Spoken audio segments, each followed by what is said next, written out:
Sistema Fê-Comércio RS apresenta a energia que circula, o clima que vira, a força que rola, o aperto que passa, a ideia que troca, a gente que toca, o desejo que anda, o tanto que gera, a vida que gira. Sistema Fê-Comércio RS. Com você, a gente faz a economia girar. Com você, a gente faz a vida se movimentar.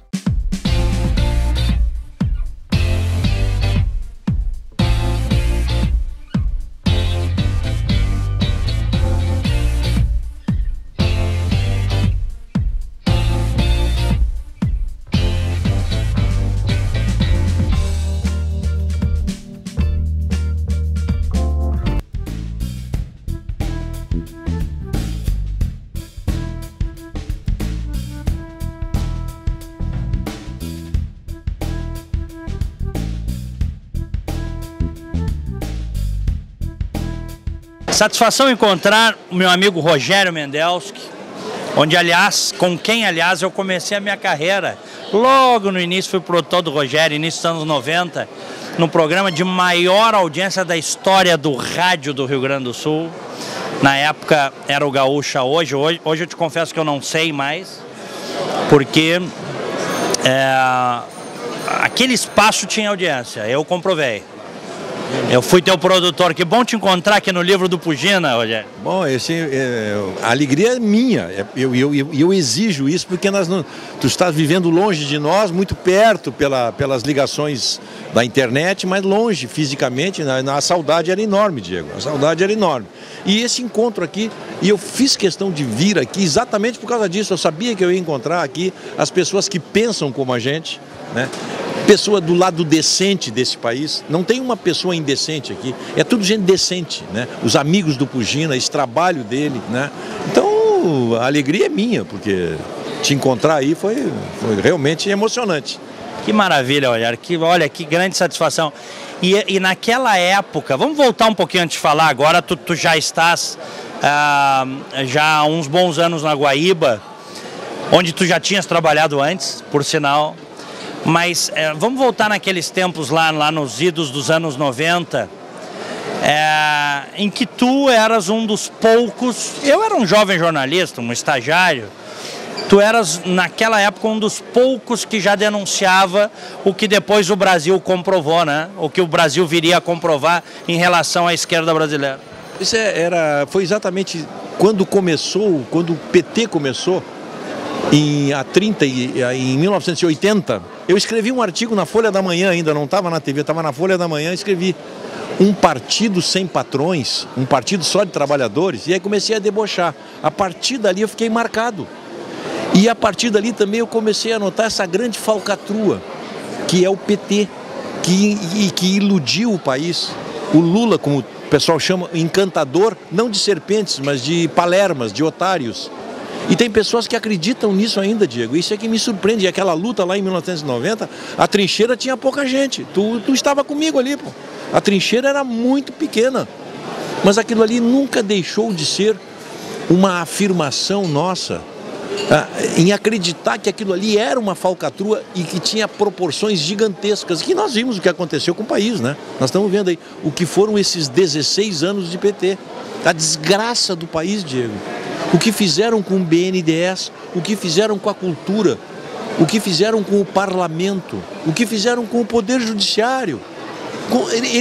Eles contaminaram todas as instituições num aparelhamento que deve ser modelo para quem quer destruir uma nação ou para quem quer que o esquerdismo, o comunismo vença. Rogério, se a eleição tivesse tido a vitória da esquerda, do Haddad e do PT, como estaria o Brasil hoje? Bom, o Brasil hoje estaria numa situação muito pior do que estava nas mãos da Dilma. Porque o Haddad ia reativar as suas relações com a Venezuela, com Cuba, com a Coreia, com a Guiné Equatorial, com Moçambique, com Angola. E aquele dinheiro do BNDES, essas falcatruas de centenas de bilhões de reais, continuariam escondidas. E eles continuariam saqueando o país. E onde é que estariam os democratas hoje? Estaríamos numa situação muito pior, hein? Nós estaríamos rumando para uma nova Venezuela, uma Venezuela que eu digo sempre, uma Venezuela com elefantíase, né? Porque o tamanho do país, nós estaríamos numa situação terrível, eu não tenho dúvida disso. Porque muita gente dizia, não, o Brasil não vai virar Venezuela, o Brasil não é a Venezuela. Opa, tinha tudo para ser a Venezuela, porque o mais importante para virar a Venezuela, eles tinham fincado as estacas do controle, do aparelhamento do Estado, estava pronto. E nós estamos vendo ainda hoje as reações desse aparelhamento, as pessoas resistindo a ideias democráticas, numa campanha para destruir o Bolsonaro, que tem 6 meses de governo, Diego, 6 meses de governo.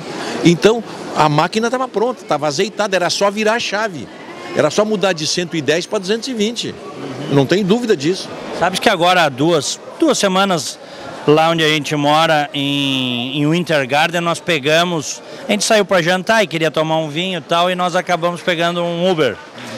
Um Uber, Cabify, tudo isso tem lá, Lyft. E a motorista era uma médica, uma cirurgiã, uma otorrino venezuelana que estava dirigindo Uber, Rogério. Fazia 1 ano e meio que tinha fugido da Venezuela. Ela contou naquele trecho ali de 15 minutos, 20 minutos dentro do carro, tudo aquilo que a gente sabe mais um pouco. Pois isso aí que tu está contando, está acontecendo aqui também. Nós temos engenheiros, temos economistas trabalhando de garçom, trabalhando em táxi aqui no Brasil. Isso me lembra, e eu dou um giro lá para 1990, quando eu fui a Cuba. A cozinheira que nos atendia na casa onde nós ficamos hospedados era professora da faculdade de economia. Eu digo, mas a senhora é cozinheira? Que eu ganho mais aqui, só as gorjetas que vocês já me deram. Nós demos $100 de gorjeta para ela, eram 5 meses de salário dela, como professora na faculdade. São profissões absolutamente honradas, mas na escala do trabalho, elas deveriam ser melhor remuneradas, estas que o sujeito tem que estudar 10 anos, poxa. Mas não no sistema comunista, não no sistema socialista, isso não existe. Lá para eles, todas as profissões são honradas, mas é evidente que tem uma hierarquia nisso aí. Quem optou ser motorista de táxi, porque o pai era taxista, ele não precisou fazer uma universidade. Ele tinha que ser um bom motorista, uma boa carta de habilitação. Agora, você vê um engenheiro, uma médica dirigindo táxi, tem alguma coisa errada aí, né? Tem alguma coisa muito errada aí. Rogério, tudo isso que nós estamos vivendo hoje no Brasil, essa crise que insiste em não nos deixar, apesar dos esforços do novo governo, isso não foi uma destruição, vamos dizer assim, dos últimos anos da Dilma, né? Essa destruição do país, dos seus valores, dos seus princípios, da ética, isso é um processo que já vem de longa data, a partir do momento em que houve essa, vamos dizer assim, essa infiltração do pensamento de esquerda nas instituições, nas universidades. Concordas com isso? Mas não tem dúvida nenhuma, Diego, claro. Acho até que vamos dizer, é um exagero culpar só o PT por isso aí. Nós temos uma longa tradição do incentivo à esperteza, à safadeza, de passar todo mundo para trás. Eu recomendo sempre, quando eu posso, uma obra-prima do Roberto da Mata, Carnavais, Malandros e Heróis. Aí você entende o Brasil do A ao Z. O Brasil que nós construímos pela esperteza, que começou com a carta do Pero Vaz de Caminha pedindo um emprego.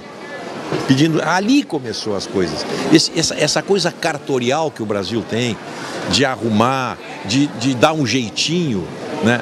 É exatamente, é cultural nosso, é muito difícil mudar isso aí. O PT apenas alimentou isso aí, para aqueles que tinham a mesma ideia, a mesma convergência ideológica. O PT só incrementou isso aí, mas isso é uma tradição nossa, vem demais.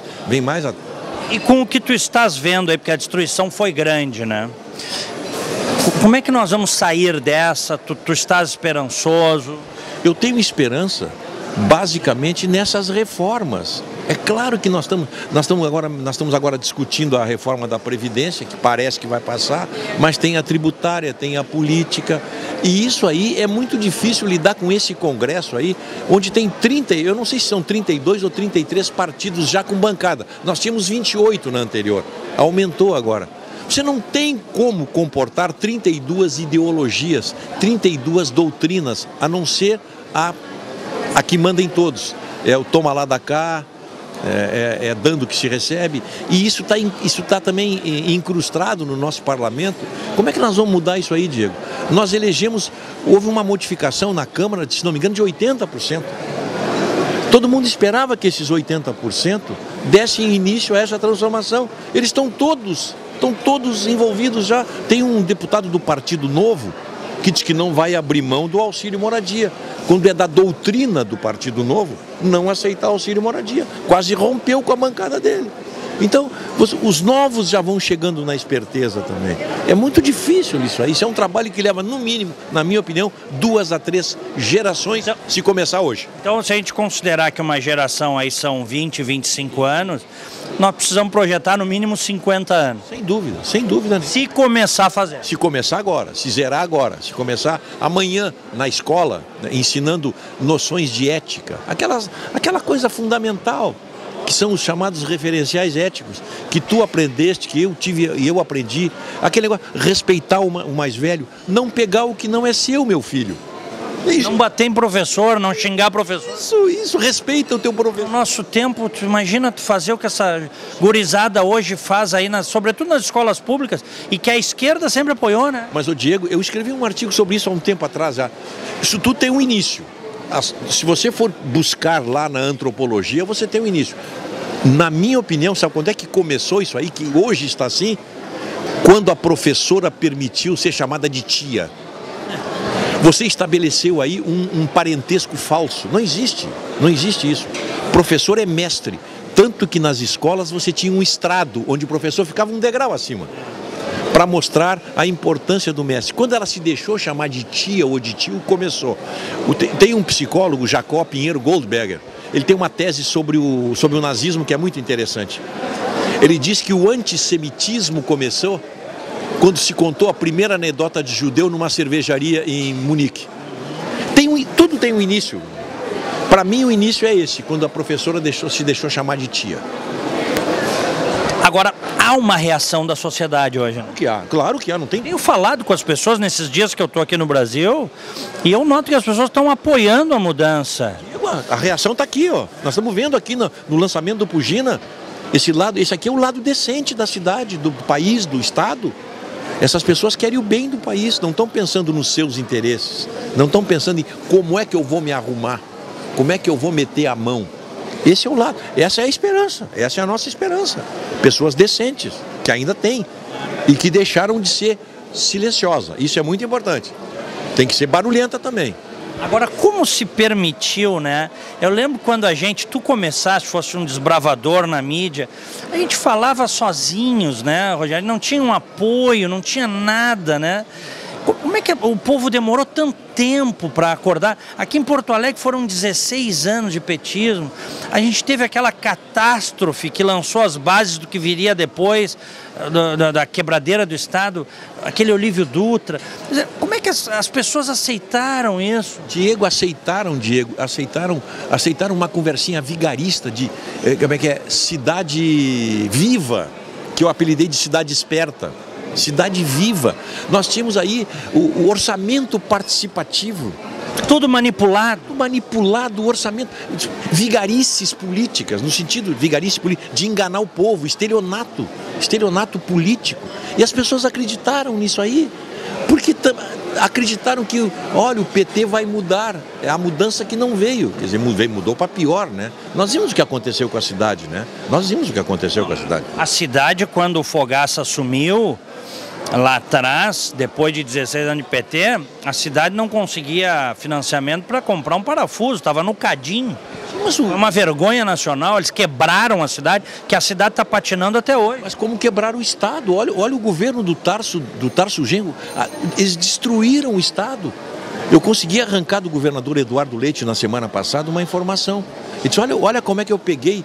Esse Estado começou a ser destruído 5 anos atrás. Aí eu digo, opa, então pulou o governo do Sartori. Ele, não, o governo Tarso. Eu digo, o senhor está dando uma informação importante aqui. Ele, não, ele deu aumentos que não podia dar, comprometeu, disse, eu tenho que pagar este ano 15 salários. Como é que vai ter 15 folhas se não tem para 13? Como é que vai ter para 15? Mas tudo isso é herança do PT. que passou por Sartori, que ingenuamente não fez o que tinha que ter feito no dia 2 de janeiro de 2015. Denunciar o estado que ele encontrou o Rio Grande do Sul. Ficou quieto. Eu escrevi um artigo sobre isso também, falando, não vai falar, vai botar nas... E aguentou. Depois caiu tudo nas costas dele. O aparelhamento do Estado com sindicatos, com associações, culparam ele de uma herança que ele recebeu do Tarso. E ficou por isso mesmo. Mas eu acho que a quebradeira começou antes, viu? E sobretudo, vou te dizer, quando houve a quebra da continuidade, vamos dizer assim, daquele governo Brito, que estava tentando sanear o Estado, e que entrou aquela horda bárbara do governo Olívio, que ali, né? Eu digo sempre, o Rio Grande do Sul teve 2 grandes governadores, 2 Bribri, Brizola e Brito. O Brizola fez aquelas reformas que eram necessárias à época. À época eram fundamentais. E o seu plano de educação. Isso ninguém tira do Brizola. Estrada, escolas, etc. e tal. E o Brito tomou, digamos, a segunda etapa. Privatizar aquilo que o Brizola tinha estatizado, porque precisava estatizar à época para modernizar os serviços. E o Brito trouxe a GM, e quase que a GM não vem. A GM só veio para o Brasil porque estava com 90% entregue. Mandaram a Ford embora, deram um pontapé na bunda da Ford. Está lá a Ford produzindo na Bahia, é um percentual importante do PIB baiano, hoje é a Ford. Sim, mas a Ford só não fechou no Brasil por causa da Bahia. Pelos modelos que lançou, é a fábrica mais moderna do mundo. É a fábrica da Bahia. Não é porque é na Bahia, porque foi a última fábrica, a grande fábrica que a Ford fez, sempre é a mais moderna. Mas está lá, pagando Camaçari hoje. O que é Camaçari hoje? O orçamento de Camaçari parece que é o terceiro da Bahia. Só perde para Salvador e para uma outra cidade aí. A propósito, e o Rio Grande do Sul, como é que nós vamos sair dessa situação difícil? Porque a gente tem um povo trabalhador, a gente tem um empreendedor, um empresário gaúcho, ele está afim de trabalhar, ele quer investir. Quantos a gente conhece aí, Rogério, que empenham tudo para suas empresas, para não demitir, para enfrentar dificuldades? E como é que, na tua opinião, tu que está vivendo isso, como é que o Rio Grande do Sul tira o pé do atoleiro? Bom, a primeira coisa que tem que fazer aqui é reduzir tributos. Mas como que o governo vai reduzir tributos? O empresário quer, ele sabe da mão de obra qualificada do gaúcho, ele quer investir aqui, mas aí ele se depara diante de uma máquina burocrática, diante de uma junta comercial que leva não sei quanto tempo para você legalizar o seu negócio. Aí você encontra tributos, você encontra uma burocracia estatal, você encontra a falta de infraestrutura. Porque nós estamos sucateados na energia elétrica, nós estamos sucateados em telefonia, se não é o celular, nós estamos sucateados em rodovias. Como um empresário vai chegar aqui se ele não tem mais aquelas ofertas que antes o Rio Grande oferecia, que era infraestrutura, energia, rodovias, enfim, a burocracia está cada vez pior. Então, sabe o que eles fazem? Eles vão para o outro lado ali para Santa Catarina, que é muito mais fácil, o imposto é menor, você abre uma empresa com muito mais facilidade. Para que ficar aqui? As pessoas estão indo para o outro lado ali. A começar, sabe para quê, Diego? A carteira de motorista é mais barata, o IPVA é mais barato, o ICMS é mais barato, é tudo mais barato. Por que ele vai? Ele pode perfeitamente ficar do outro lado ali e pegar a mão de obra gaúcha. Tem muita gente que faz isso. Claro, pois então. E eles estão fazendo isso. É impressionante o crescimento de Santa Catarina, né? As oportunidades que o governo... Sabe o que o governo de Santa Catarina fez a semana passada? Pagou a metade do 13º. Acreditou agora na folha de junho a metade do 13º. Como é que eles conseguiram, Rogério? Tu que tinhas, eu não sei se tens ainda, durante muito tempo tivesse casa, apartamento lá. Não, eu vou te dizer por quê. Em primeiro lugar, porque o PT nunca governou Santa Catarina, para começar. Nunca governou Santa Catarina. E Santa Catarina, o espírito empreendedor deles, boa parte é herança de gaúcho. Gaúchos que foram para lá e está na 2ª ou 3ª geração de catarinenses. Isso é, e os tributos, né? A máquina é menos emperrada que a nossa. Tia. Nós não podemos, Diego, pagar quase 60% da folha com aposentados. Gente que se aposenta com 40 anos de idade. Isso não existe, não tem plano atuarial no planeta Terra que possa suportar isso aí com o aumento da expectativa de vida. O sujeito trabalha, o sujeito paga 25 anos de imposto e vive mais 30 aposentado. Quem se aposenta com 45 vive até 80, 90. Como é que não tem dinheiro para isso? Um negócio que eu falo sempre nos meus espaços, Rogério, eu sei que hoje é um vespeiro, pode ser que um dia não seja. Eu acho que o Brasil chegou num ponto que deveria revisar a estabilidade no emprego, viu? Eu acho isso, tá? Nos Estados Unidos não tem. Aliás, nós temos N exemplos de cidades americanas e estados americanos que quando eles entram em dificuldades, eles demitem. Eles não vão quebrar a sociedade para manter determinadas carreiras. E sobretudo no Brasil, onde a gente sabe que tem gente ganhando acima do teto, aliás, tinha que começar por estes. Não sei se tu concordas. No Brasil ainda não, parece que não está maduro para discutir isso ainda. Mas isso vai ter que ser discutido um dia. Mas por que, Diego? Esses dias eu estava conversando sobre esse assunto também. Exatamente pela nossa tradição de arrumar um emprego público, não um trabalho. Você vê hoje, por exemplo, nós temos uma geração de jovem que é concursista. Eles fazem a faculdade de Direito e eles não fazem um concurso público por vocação. Eu quero ser policial, eu quero ser bombeiro, eu quero ser juiz. Não, eles entram, eles fazem todos. Eu faço para delegado, para exator, para juiz, para promotor, para fiscal do imposto de renda. Onde der, deu. E aí, passei nesse, vou lá. Então, acabou a vocação. O país não tem mais vocação entre os seus jovens. Os jovens querem arrumar um emprego público e não um trabalho. E nos Estados Unidos não tem a legislação trabalhista que emperra tudo. Se elege tudo lá, Rogério, é uma coisa impressionante. Um dia desses, agora no ano passado, o xerife estava fazendo campanha ali no meu bairro, batendo de porta em porta o xerife, que aliás acabou ganhando. O Ibsen Pinheiro dizia muito isso, dizia assim, interessante, né? Nós precisamos renovar o nosso mandato há 4 anos. O juiz faz o concurso, está liquidado. Nos Estados Unidos tem eleição para juiz. Tem eleição para juiz, tem eleição para promotor. E o promotor às vezes quer entrar para xerife, quer entrar na política, né? Por quê? Porque tudo é no voto. A democracia é assim, Diego. Não tem outra saída. Você disputa no voto, ganha quem faz mais voto. Isso é a coisa mais bonita que tem.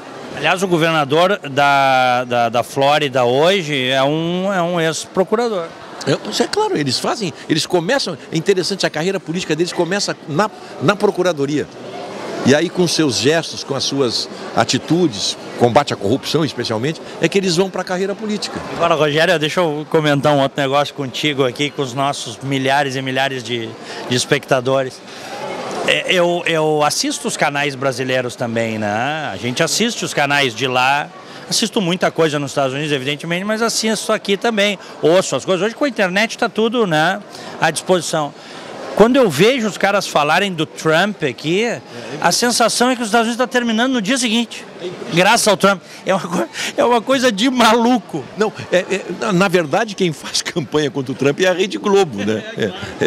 É a TV conta pra gente.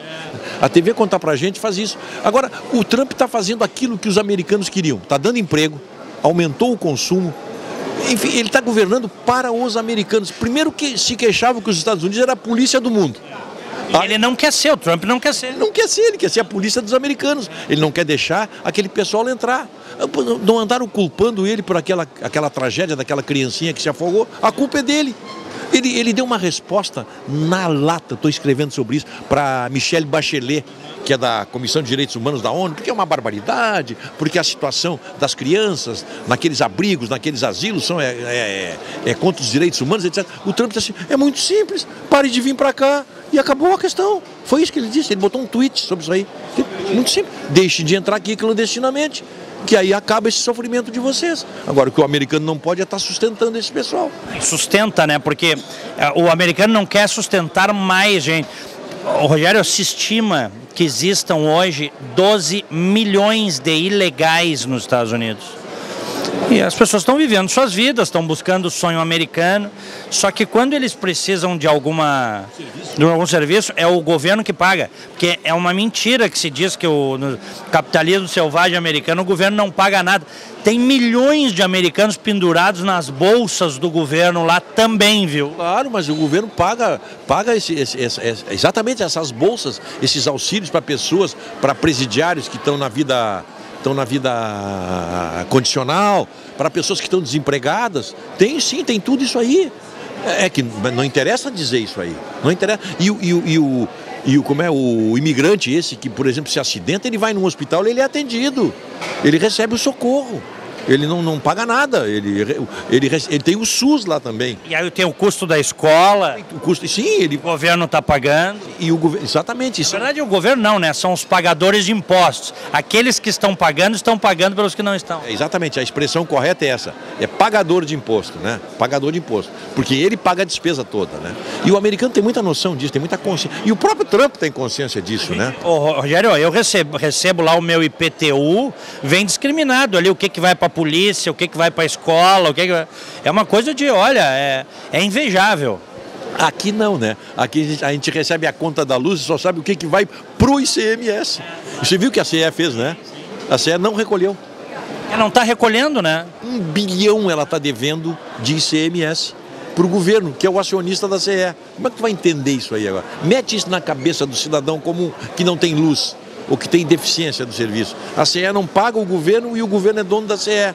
E agora ela vai vender a CE. Como é que vai assumir esse bilhão aí de ICMS? Quem é que vai pagar isso aí?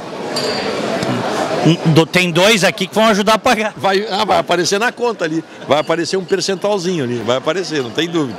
Bom, eu vou fazer um rápido intervalo e volto aqui com o meu querido amigo, colega, uma referência no jornalismo do Rio Grande do Sul e do Brasil, Rogério Mendelski. Nos encontramos por ocasião do lançamento de A Tragédia da Utopia, do nosso querido Percival Pugina. Esse livro que já foi lançado na década passada e agora atualizado pelo Pugina. Vamos a um rápido intervalo e já voltamos com Opinião Livre.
Sistema Fecomércio RS apresenta a energia que circula, o clima que vira, a força que rola, o aperto que passa, a ideia que troca, a gente que toca, o desejo que anda, o tanto que gera, a vida que gira.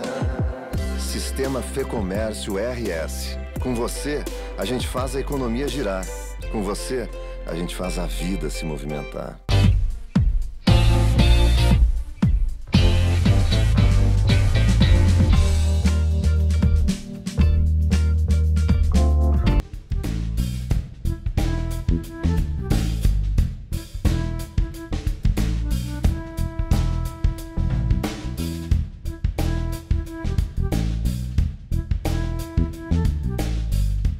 Opinião Livre, hoje com o livro do Pugina, Percival Pugina, A Tragédia da Utopia.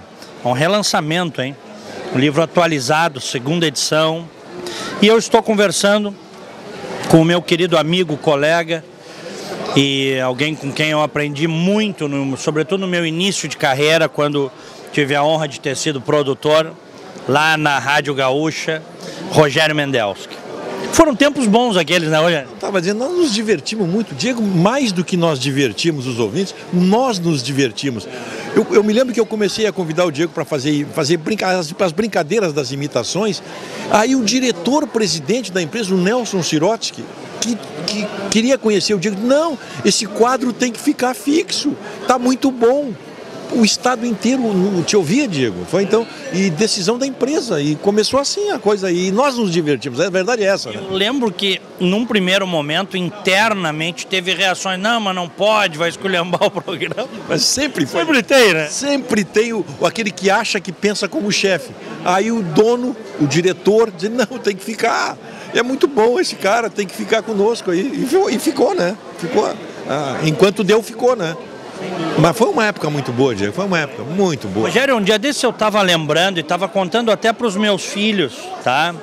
Que eu fiz toda a minha faculdade de 90 a 93 de ônibus. Então, o que acontecia? Eu pegava 2 ônibus para ir, 2 para voltar, na PUC à noite. Trabalhava de dia e fazia PUC à noite. Não tinha assalto em ônibus, Rogério. Não tinha assalto em parada. Eu chegava em casa às 11h30 da noite, eu descia, digamos, a 5, 10 minutos da minha casa e ia caminhando para casa, Rogério. Ô Diego, isso não existia. Eu lembro que quando começaram aqueles sequestros e aquela saidinha de banco, eu disse, olha, o Rio de Janeiro é aquele negócio, eu sou você amanhã, o Rio Grande do Sul é o Rio de Janeiro amanhã. Nós dizíamos isso, mas assim, quase em tom de brincadeira, não era para ser levado a sério isso, pô, não era para ser levado a sério. Agora, nós estávamos falando, foi uma época de ouro do jornalismo, que dificilmente, os anos 90, que nós tivemos o privilégio de viver na RBS, foi uma coisa espetacular para todos nós, né? Anos de eleições, agitações, o país estava entrando nas eleições diretas, né? Nós vivemos uma época muito boa. Eu sempre digo, Diego, e estou dizendo isso pela primeira vez em público, eu sou muito grato à RBS, sou muito grato. Eu conheci o mundo pela RBS, eu só viajava em classe executiva. Eu nunca ganhei diária na RBS. Eles perguntavam quanto é que tu acha que vai gastar, Rogério. Eu dizia $10 mil, $15 mil. Eles me davam dinheiro. Eu sou muito grato. E eu fui demitido de lá porque o patrão demite quem ele quiser. Em algum momento que encontraríamos interesses, né? Eu não quero ser mais realista que o rei, mas vou fazer uma observação, tu pode concordar ou discordar. Eu acho que, vendo naquela época, que ano tu saísse? Eu saí em 2002. Eu acho que pelo teu histórico, pelo que tu representavas, pela audiência gigantesca, pela tua lealdade, eu acho que a maneira como a empresa fez não foi bacana. E eu me lembro que na época eu tinha um blog, escrevia um artigo, tu te lembra? Teve uma repercussão enorme.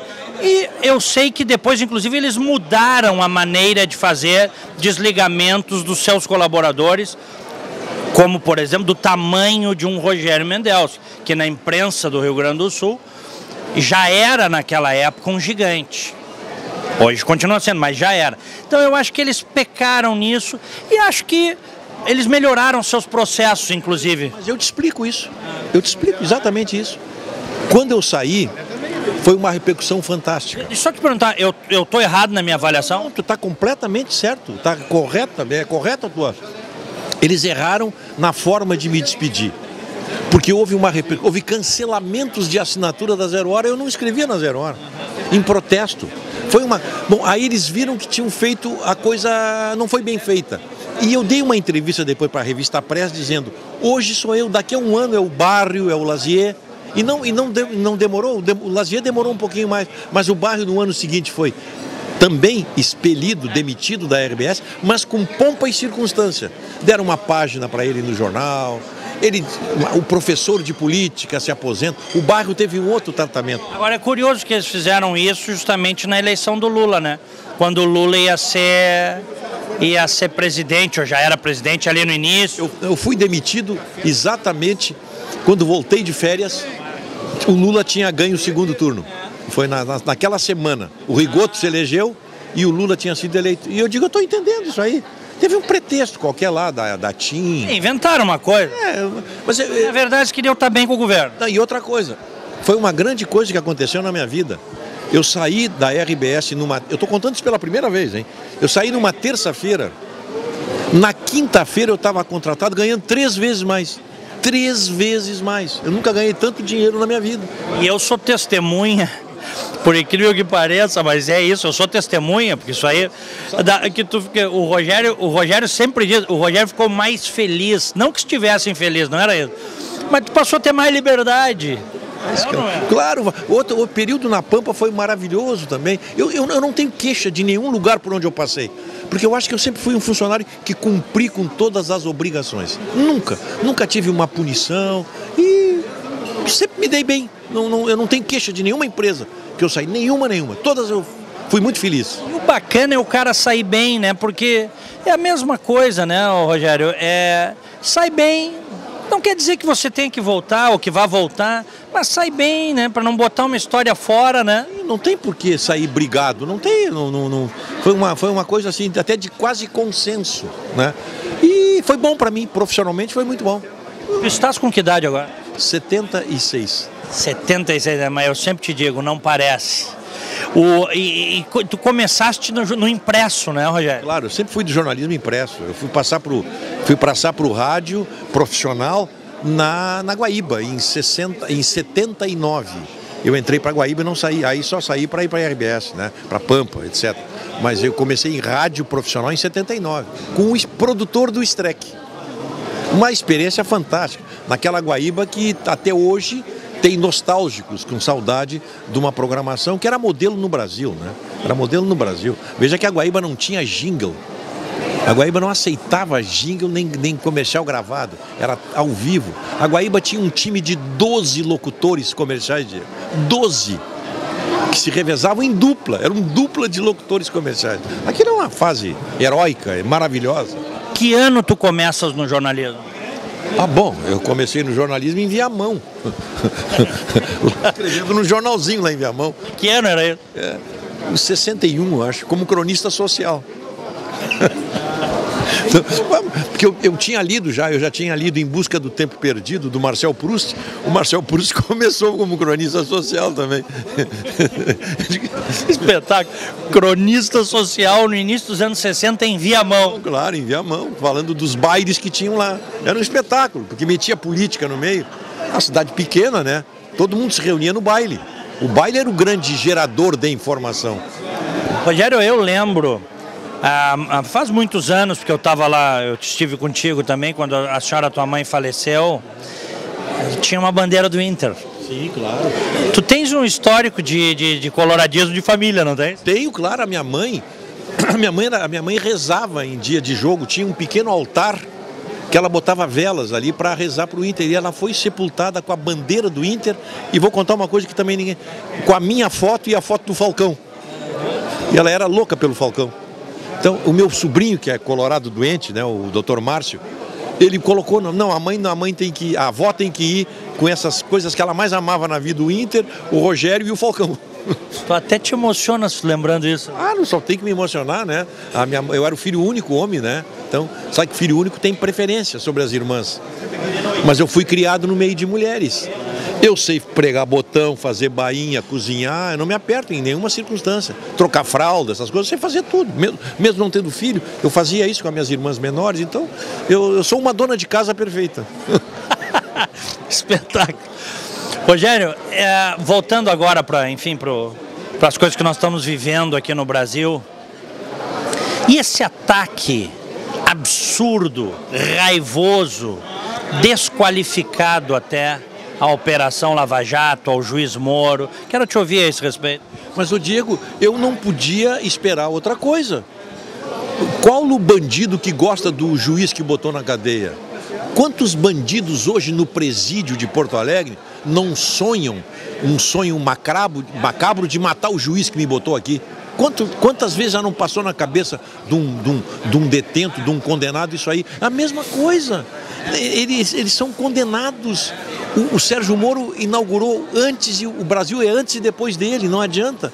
Quem podia imaginar que você veria os donos das maiores empreiteiras, os maiores banqueiros na cadeia, com o presidente da República na cadeia, o ex-presidente, dois ex-presidentes na cadeia, tesoureiros de partidos, empresários. Quando o Sérgio Moro só pode ser odiado pela bandidagem nacional. É perfeitamente compreensível isso aí, e acho até que ele entende isso aí. Não podia ser diferente, Diego. A Lava Jato lavou o país. E os diálogos do Crime Cept, quer dizer, do Intercept, né? Tá, pode ser chamado de crime sap, né? Porque trabalha em cima do produto do crime, né? Claro, claro. O que te pareceu, assim, eu já externei a minha posição, eu quero te ouvir. Esse modelo do que eles chamam que seria jornalismo, né? Olha, eu acho isso muito suspeito, viu? Muito suspeito. Porque não é um jornalismo, digamos assim, porque às vezes você pode ter uma gravação, você pode ter uma interceptação de algo que atinja a sociedade. Você vê que isso aí são coisas hackeadas, furtadas da privacidade de pessoas. Que eu te pergunto o seguinte: o Papa Francisco resistiria ao hackeamento no seu celular? O Papa resistiria isso aí, conversando com o cardeal? Quem resiste? Ninguém resiste, porque nós dizemos coisas no telefone que são da nossa privacidade. Coisas que nós não vamos repetir, porque nós até nem pensamos assim, mas às vezes num desabafo no telefone você diz. Então, na minha opinião, o que aconteceu com isso aí é um crime, é uma invasão de privacidade criminosa, sem qualquer sustentação, porque se vale para um, vale para outro. Não foi desclassificado aquela conversa do Moro, que o Moro teria divulgado da Dilma com o Lula? Pois então, é a mesma coisa. Não tem... E aquilo com autorização judicial. Passou uns minutos ali, mas todo o conjunto com autorização judicial. Esse é o detalhe, esse é o detalhe. O Moro não hackeou o telefone da Dilma nem do Lula. Ele estava com um prazo, foi um prazo, venceu o prazo. Mas a legitimidade do ato de gravar permaneceu e permanece. Agora, eles não, eles hackearam, eles assaltaram, eles roubaram, eles invadiram a privacidade. Então, eu acho que isso aí não vai pegar. Não, o Moro está cada vez mais prestigiado. Aliás, há quem diga que já temos um próximo candidato à presidência, não sei se 2022 ou 2026, mas que se chama Sérgio Moro. Bom, ele tem idade para esperar até 2026, né? Acho que tem idade e eu não tenho dúvida disso. É um presidenciável nato. Ele é o homem que o lado decente do país gostaria de ver na presidência. Eu não tenho dúvida nenhuma disso. E acho que ele vai passar por tudo isso aí. Ele, o Dallagnol, esses homens são os escudeiros, são os defensores daquilo que nós jamais poderíamos imaginar que um dia ia acontecer. Botar ladrões de colarinho branco na cadeia. Esses homens, isso ninguém tira deles. Nós crescemos dizendo e vendo, infelizmente, constatando que político e rico não ia para a cadeia no Brasil, né? Exatamente. Bom, e a minha próxima esperança agora, numa segunda etapa, é que os presídios melhorem, porque seus ocupantes deverão exigir algumas coisas que os presídios americanos têm, por exemplo, né? Com esses ladrões de colarinho branco entrando na cadeia, nós vamos precisar melhorar a qualidade das nossas celas, né? E não tenho dúvida disso também. Bom, tu conhecesse os presídios americanos, aquilo é hotel 5 estrelas, né? Nem precisa ser igual aos dele, pode ser... Olha, se pode ser 3 estrelas já... Eu visitei, numa viagem que eu fiz, eu visitei presídios americanos lá, presídios femininos e masculinos. Eu digo, mas não é possível, isso aqui é um hotel, pô. Isso aqui é um hotel. Para o Brasil é um hotel. E acho que nós vamos chegar lá, exatamente por causa disso, por causa desses bandidos ilustres, né? Ilustres bandidos vão fazer o governo, os deputados vão começar a melhorar as políticas de construção de presídios, porque eles são os próximos, o próximo pode ser você, né? Quantos deputados tem envolvidos? Tem mais de 100 deputados envolvidos com algum tipo de processo no Supremo, mais de 100. Veja só, isso aí é um terço. É um terço do presídio, da Câmara. Pra gente fechar, Rogério, e o teu momento lá na Rádio Guaíba? Tá muito bom, ótimo. Quantos anos já de Guaíba agora? Fez 12 anos agora. Eu fiz... Como passa, né? Tô junto com a Record no Rio Grande do Sul. A Record fez agora em julho e eu faço em agosto a minha entrada na Guaíba. Tá ótimo, né? O relacionamento perfeito, né? Com os colegas. Grande audiência, né? Grande audiência, é o programa que consta a maior audiência da rádio, matinal. Então, eu sempre, como eu te disse, eu sempre me dei bem com todo mundo. E o programa está ótimo, tá ao vivo, uma interatividade fantástica. Eu não consigo atender a todos, não é impossível atender a todos, mas está muito bom, estou ótimo, está maravilhoso. Meu amigo, querido amigo Rogério Medeiros, obrigado por esse papo aqui, viu? Eu que fico feliz em te reencontrar, pô. E fica mais tempo por aqui, pô. Tá. Grande abraço. Um abraço, obrigado. Obrigado. O programa Opinião Livre.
Sistema Fecomércio RS apresenta a energia que circula, o clima que vira, a força que rola, o aperto que passa, a ideia que troca, a gente que toca, o desejo que anda, o tanto que gera, a vida que gira. Sistema Fecomércio RS. Com você, a gente faz a economia girar. Com você, a gente faz a vida se movimentar.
Bom dia, prazer falar contigo, Diego Casagrande. Nós estamos aqui no Café com Lojistas, nessa manhã geladinha, mas com muito aquecimento para os nossos assuntos. Vamos falar do foco para o resultado nesse momento importante em que o mercado tem tanta competitividade e tantos desafios.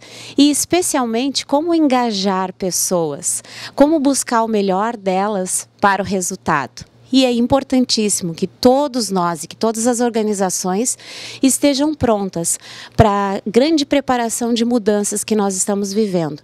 Esse século nos desafia com competências importantes que todos os profissionais têm que ter, especialmente até os próximos anos, como, por exemplo, pensamento crítico, resolver problemas complexos, engajar pessoas, envolvê-las para o resultado, mas com certeza, com bastante foco e determinação, nós conseguimos resolver aí os desafios desse milênio e dessas gerações que chegam para trabalhar conosco e que muitas vezes nós precisamos desenvolver várias competências para resolver as questões que permeiam o mundo do trabalho.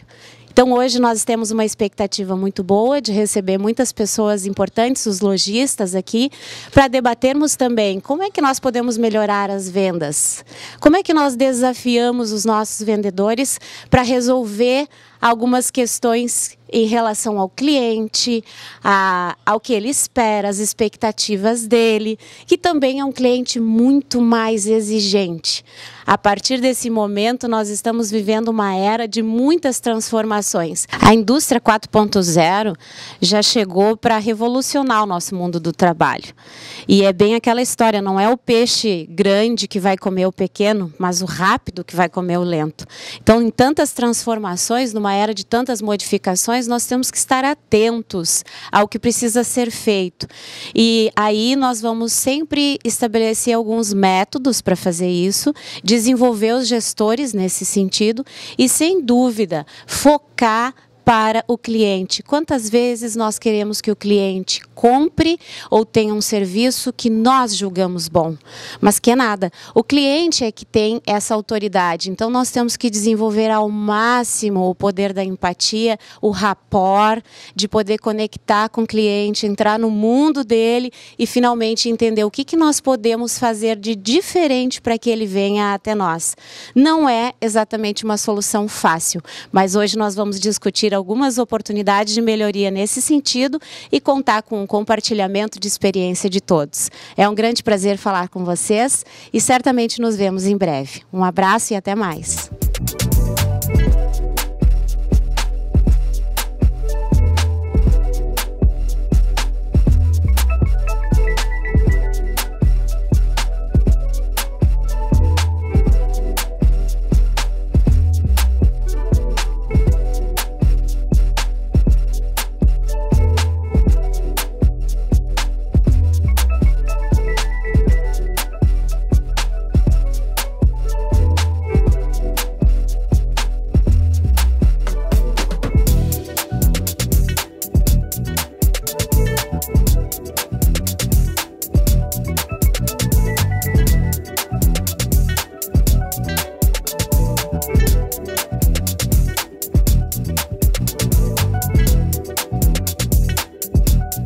Olá, mais um Café com Lojistas do Cindy Lojas, realizado hoje aqui na sede, na Avenida Andradas, 1234, no Nandar. Mais uma vez o público lota o nosso auditório.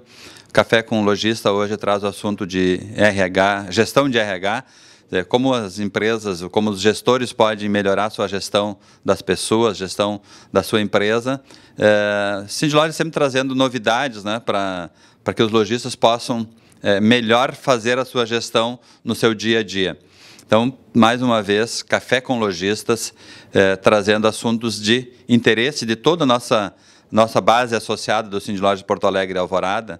São assuntos que, nas outras edições do Café com Lojista, a gente tem perguntado para os lojistas, eles têm trazido esse assunto. Esse foi um dos assuntos mais comentados nas últimas edições do Café com Lojistas, e hoje a gente está trazendo aqui mais uma pessoa para falar sobre gestão de RH, o que nos deixa muito feliz por ver a sala aqui, o auditório lotado de lojistas e de interessados em fazer melhor sua gestão.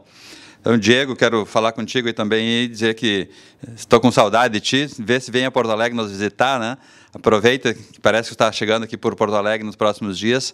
O Cindy Lojas quer te receber aqui para te dar um abraço e também poder te mostrar aqui as novidades do Cindy Lojas. Esse Café com Lojistas que estamos realizando hoje, na verdade, já fazem 10 anos que a gente realiza. Nos últimos anos, a gente tem feito 2 edições por mês, pelo grande sucesso que ele tem representado para os lojistas. Então, o Cindy Lojas está de parabéns pelos 10 anos do Café com Lojista e esperamos continuar por muito mais tempo trazendo essas novidades para todos os nossos associados, que eles possam aproveitar, que eles possam melhor gerir os seus negócios através de conhecimento que o Cindy Lojas proporciona a todos os seus associados e os colaboradores associados. Parabéns para quem está aqui hoje assistindo o Café com Lojista, porque isso mostra que vocês estão aqui, com certeza vão levar coisas melhores do que vocês entraram. Então, parabéns mais uma vez pela disponibilidade de estarem aqui no Cindy Lojas, especialmente hoje, num dia frio, e que faz com que a gente fique mais feliz ainda em ver o salão lotado aqui de lojistas e de colaboradores querendo aprender mais, estar mais preparado para os dias que vêm pela frente. Obrigado a todos e tenham um ótimo dia.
Sistema Fecomércio RS apresenta a energia que circula, o clima que vira, a força que rola, o aperto que passa, a ideia que troca, a gente que toca, o desejo que anda, o tanto que gera, a vida que gira.